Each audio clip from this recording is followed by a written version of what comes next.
Hi, welcome to the next edition of Watching the Pioneer Meta. And today we got three decks to talk about, plus the meta changes. One of the decks I'm talking about mainly because of a new card from um, Avatar. So, it's kind of, I guess, pretty reasonable for me to talk about it now. And it did quite well in a tournament. So, getting a little bit of upgrades from Avatar probably means I should be talking about it, at least in case you want to pick it up, try it out with a new card. So the meta shifts. So red deck wins comes down 3% to basically make it at parity with the second best deck, Rakdos Demons, and Orzhov Greasefang. These three decks have been kind of stacking up, kind of brawling at each other. We have Control and Phoenix kind of picking up in the tier 2 slot, basically still tier 1, just because of the fact that, well, they're still a pretty decent meta shares. 7% Rogue is pretty reasonable.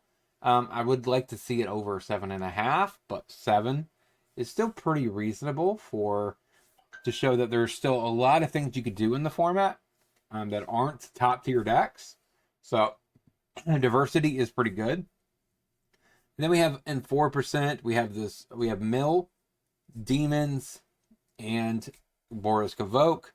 Gruul Prowess also around the same 4%. Is it Prowess around 3? Company around 3. Rakdos Prowess around 2. Ninjas around 2. Food around 2. So, like I said, we have a lot of diversity in this format. So, honestly, but the issue is, I think most people play this format on Arena. So, the numbers don't really reflect over here. Because a lot of this is taken account for Magic the Gathering Online, which, I mean, you might find some obscure Pioneer players over there, but for the most part, they have mostly went over to Arena because it seems like, I mean, it's typically a better client, at least for gameplay experience and to get decent matches with. So overall, this format I think looks really good, and I'm kind of interested to see how Avatar shakes it up because Avatar does bring a lot of cards. And honestly, if you watch my top 10 video for Pioneer, go check it out. I'm also going to drop another video about Pioneer today, so check that out a little bit later. I'm thinking I'm going to drop it around 2 p.m. or something like that. I'm going to record it right after this, but I don't want to just bombard you guys with, 4 or 5 videos. So, because I know my standard video drops, my Pioneer video drops, and then I think I have one piece video, question mark, and possibly, I think, Pokemon as well. So, I don't want to over bombard you, so I will dump this next video, I think, around 2, discussing about Pioneer. So, overall, pretty good format. Let's get into the 3 decks I want to talk about.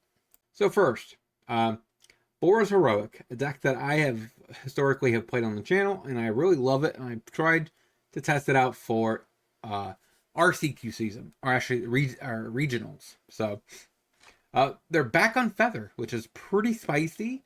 I haven't really seen this card in a minute. 10 District back on that as well. I think at one point they probably cut this card for the mouse. We have Virtuosa, Swiftspear, Hoplite, all good cards. The package here is all still relatively decent. Now, the question comes post Avatar: is God's Willing better or worse than a card like the new Lesson that gives you Hexproof, Lifelink, First Strike, and some other flying, I think?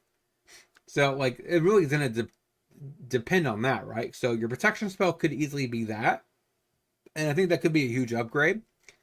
Giving Pro 1 color, I mean, it's decent, but I guess also a Scry 1. But is that better than giving you Lifelink, which gives you a better chance into aggro?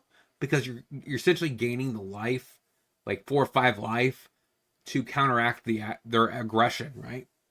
So overall, I'm kind of thinking that you kind of want the Lifelink as a nice way to be able to race other aggro decks. We have Boros Charm in case we need to make ourselves indestructible. Plus, just burn. could always be relevant. Damping Sphere for combo. Rest in Peace for Phoenix. Volley. I'm not sure about Volley. I guess it hits Grease Fang. I guess that's like the big hit for it. Like, I guess most of the biggest hitters in Orzhov Fang is white. But for a while, I actually started cutting this card because I didn't feel like there was a good amount of hits that are worth it. And then we have Priest, pretty good way of stopping reanimation, stuff like that. So they can't just, cheat something into play from hand or from the graveyard or from their deck. So Coco also pretty good against that as well. But that's not as huge of a deal. But overall, I really like the deck. I think Broly's Heroic is probably getting into a better position in the current format. Let me know in the comment section what you guys think. Like always, all these deck lists are in the description. So in the same tournament, we also got this mono black discard deck with Bandit's Talent. We have Momentum Breaker, Nowhere to Run, Hopeless Nightmare. We have a couple Rotten Mouth Vipers, which is a pretty good discard outlet. We have Davriel in the deck. That's a lot right there, right? I mean, that's digging pretty deep for this flavor win. You have Liliana the Veil, just like one of the best black planeswalkers.